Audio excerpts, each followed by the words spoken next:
Hey guys, तो स्वागत है आपका कैप्टन B2 के चैनल में, जहां आज हम बात करने वाले हैं डीसी फैंडम में दिखाए गए द फ्लैश के फर्स्ट लुक के बारे में। एंड कमाल की बात तो ये है कि मैं फास्टेस्ट मैन अलाइव के ऊपर वीडियो बना रहा हूं, लेकिन उसको इतना लेट से ला रहा हूं। बट ये सब रिजल्ट है आपके वोटिंग का, जिसमें द फ्लैश को second highest number of votes मिले थे मेरे कम्युनिटी टैब में। एनीवेज, ज्यादा इधर उधर की बातें ना करते हुए डायरेक्ट मेन वीडियो पे आते हैं कि फ्लैश को नया सूट कहां से मिला और किसने इसको बनाने में मदद की। इसके अलावा हम लोगों ने मैन ऑफ स्टील 2 डिमांड किया था, तो यहाँ पे ये सुपर गर्ल कहां से आ गई, प्लस बैटमैन के काउल के आजू बाजू जो खून है उसका क्या मतलब हुआ, क्या बैटमैन मारा गया या उसकी लड़ाई हुई रिवर्स फ्लैश से, सब जानेंगे इस वीडियो के अंदर। इसीलिए इस वीडियो को एंड तक देखना मत भूलिएगा। सो स्टार्ट करते हैं हम लोग इस नए सूट से, क्योंकि बॉस ये जो अपग्रेडेशन देख रहा है फ्लैश सूट में वो रिजल्ट है क्राइसिस और इन्फिनाइट अर्थ के इवेंट का, जो कि एरोवर्स में हुआ था, जिसमें हमने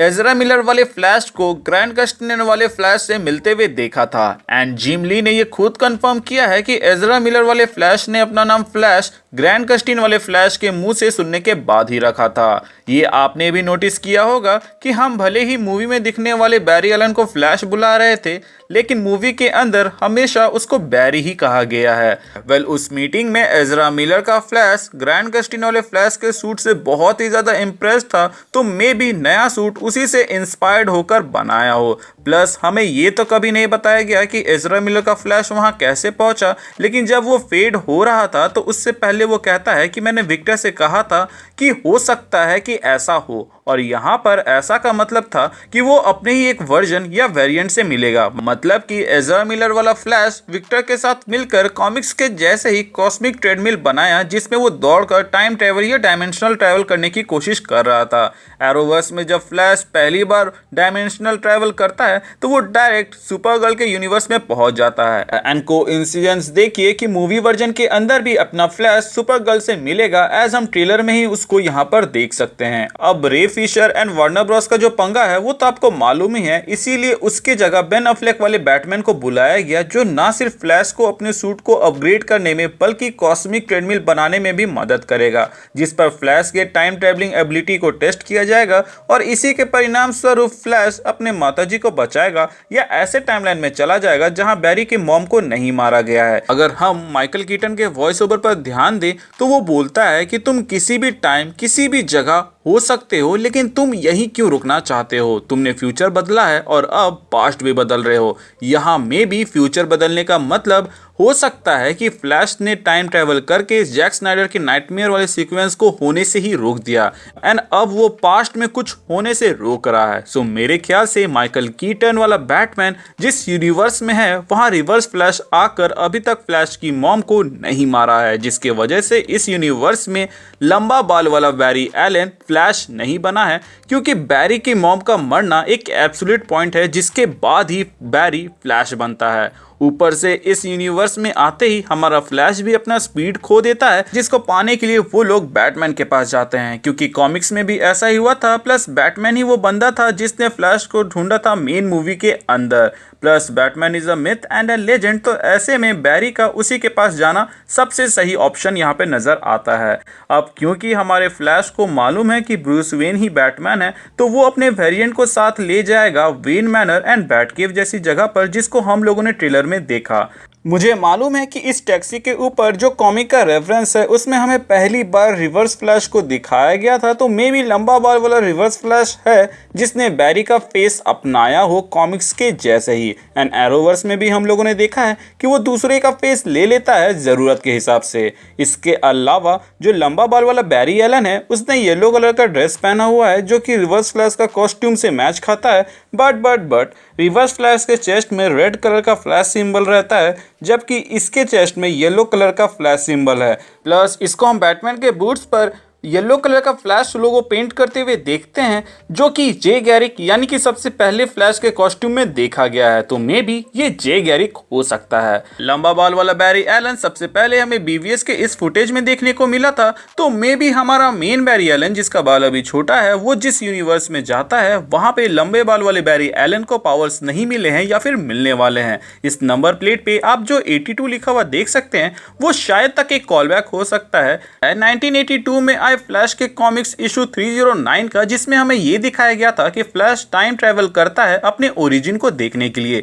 जो कि इस मूवी में भी पॉसिबल हो सकता है। और एटलीस्ट इस मूवी में वो फ्लैश को पावर्स कैसे मिलते हैं वो वाले इवेंट्स को रिक्रिएट करे, जैसा कि फ्लैश पॉइंट पैराडॉक्स के अंदर हुआ था, क्योंकि यहाँ पर फ्लैश अपने पावर्स खो देता है डायमेंशनल ट्रैवल के वजह से। तभी तो वो दोनों यहाँ पर टैक्सी से आते हुए दिखाए जा रहे हैं। अब देखिए, बैरी की मॉम का मरना तो एक एब्सोल्यूट पॉइंट के जैसे है जिसका होना तय है, इसीलिए मुझे ऐसा लगता है कि flash movie directly flash point paradox comic से नहीं उठाएगी कि फ्लैश टाइम ट्रैवल करता है अपने मॉम को बचाने के लिए और उसके बाद ही सारे कांड होते हैं। उल्टा वो जिस यूनिवर्स में अभी चला गया है वहां पर उसकी मॉम जिंदा है और उसको वो रिवर्स फ्लैश से बचाने के लिए एक टीम बना रहा है, जिसके अंदर 2 फ्लैश और सुपरगर्ल है। अब फ्लैश को कैसे मालूम कि उसकी मॉम को मारने वाला रिवर्स फ्लैश है, तो मुझे ऐसा लगता है कि मूवी के स्टार्टिंग में हमें फ्लैश और बैटमैन नोरा एलन यानी कि बैरी के मॉम के डेथ का इन्वेस्टिगेशन करते हुए दिखाए जाएंगे, ताकि वो लोग बैरी एलन के डैड को जेल से छुड़वा सके और यही उन्हें पता चलेगा कि रिवर्स फ्लैश इन सब के पीछे है और उसी के पीछे जब ये फ्लैश लगेगा तो वो दूसरे यूनिवर्स में पहुंच जाएगा। आई नो इस मूवी के अंदर बैटमैन भी है, वो भी एक नहीं बल्कि 2,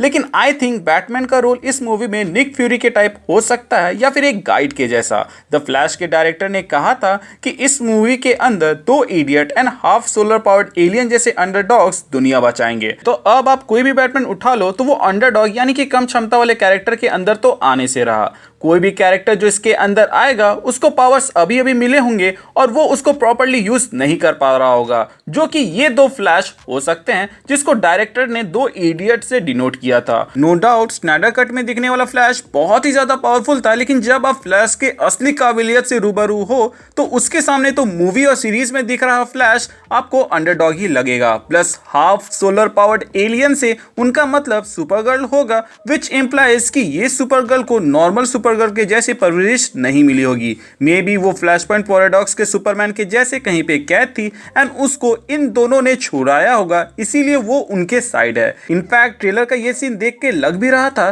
कि ये कोई ऐसी जगह हो सकती है जहां पे सुपरगर्ल को कैद करके रखा गया है। As red light red sun का हो सकता है, या फिर वो लोग कहीं पे इलीगली घुसे होंगे तो उसी का अलार्म जो बज रहा होगा उसी का वो रेड कलर वहां पे दिख रहा है। वैसे हम सभी जानते हैं कि इस मूवी के अंदर 2 बैटमैन तो कंफर्म है, जिसमें से एक तो फ्लैश की सूट बनाने में उसकी मदद करेगा। बट व्हाट इफ मैं आपको कहूं कि हमें एक से ज्यादा बैटमैन दिखने को मिल सकते हैं। एज डायरेक्टर साहब ने उस अंडरडॉग वाले इंटरव्यू में ही कहा था कि इस मूवी के अंदर हमें मल्टीपल बैटमैन मतलब कि एक से ज्यादा बैटमैन देखने को मिलेगा, जिसको वो सीधा सीधी बोल सकते थे कि हमें इस मूवी में 2 बैटमैन देखने को मिलेगा। बट इतना घुमा फिरा कर बोल रहे हैं तो मुझे लग रहा है कि शायद तक उस मूवी के अंदर हमें बैटमैन के और भी वर्जन देखने को मिले, शायद तक एज अ कैमियो, क्योंकि बैटमैन को कैमियो से ज्यादा कुछ दे दिया गया तो स्पॉटलाइट वही ले जाएगा, क्योंकि अभी तक जितने भी बैटमैन हमें दिखाए गए हैं वो सब के सब एपिक रहे हैं सिवाय क्लूनी वाला। इनफैक्ट बैट के झरने के पीछे है और ये क्रिश्चियन बेल वाले बैटमैन के केस में ही देखा गया था,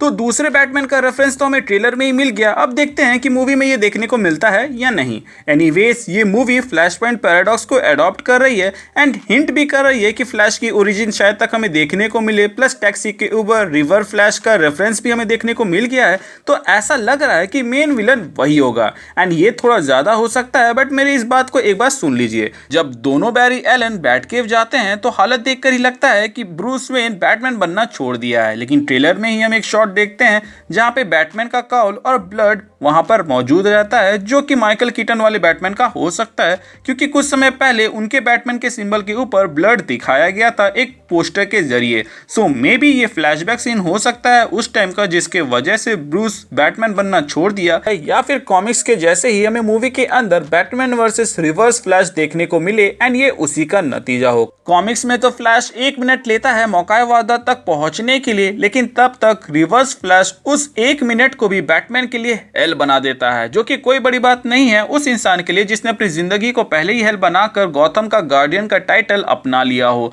शायद तक यही कारण बने कि क्यों बैटमैन फाइनल फाइट सीक्वेंस का हिस्सा ना बने एंड सब कुछ ये तीनों ही हैंडल करे, और इसीलिए फ्लैश मूवी के डायरेक्टर ने कहा कि इस मूवी के अंदर दुनिया को 2 इडियट और एक हाफ सोलर एलियन बचाते हैं। वीडियो इतना लेट है तो मैं ऑब्वियस चीजें यहाँ पे पॉइंट आउट नहीं कर रहा हूँ, जैसे कि इस सीन के अंदर बैरी अपने मॉम से मिलने जा रहा है, बैरी इस सीन के अंदर बैटमैन के बूट एंड उसके ड्रेस के ऊपर फ्लैश का लोगो बना रहा है प्लस फ्लैश की रिंग जिससे उसका सूट निकलता है। बट स्टिल अगर आपको लगता है कि मैंने कुछ इंपॉर्टेंट मिस कर दिया है तो आप हमें कमेंट सेक्शन के जरिए बता सकते हैं, क्योंकि द फ्लैश का ट्रेलर देखने के बाद से जितना मुझे समझ में आया और जितनी पॉसिबिलिटी बनते हुए दिखे मैंने बता दिया। लंबा बाल वाला बैरी एलन रिवर्स फ्लैश हो सकता है, बट आपको नहीं लगता कि मेन विलन के रिवील के लिए एटलीस्ट उसके फर्स्ट ट्रेलर का वो लोग वेट करेंगे, ना कि फर्स्ट लुक में ही सब दिखा देंगे। ब्लैक एडम के केस में भी यही हुआ और लोगों को लग रहा है कि वही मेन विलन होगा मूवी का, लेकिन मुझे ऐसा लगता है कि ब्लैक एडम मूवी का मेन विलन कोई और होगा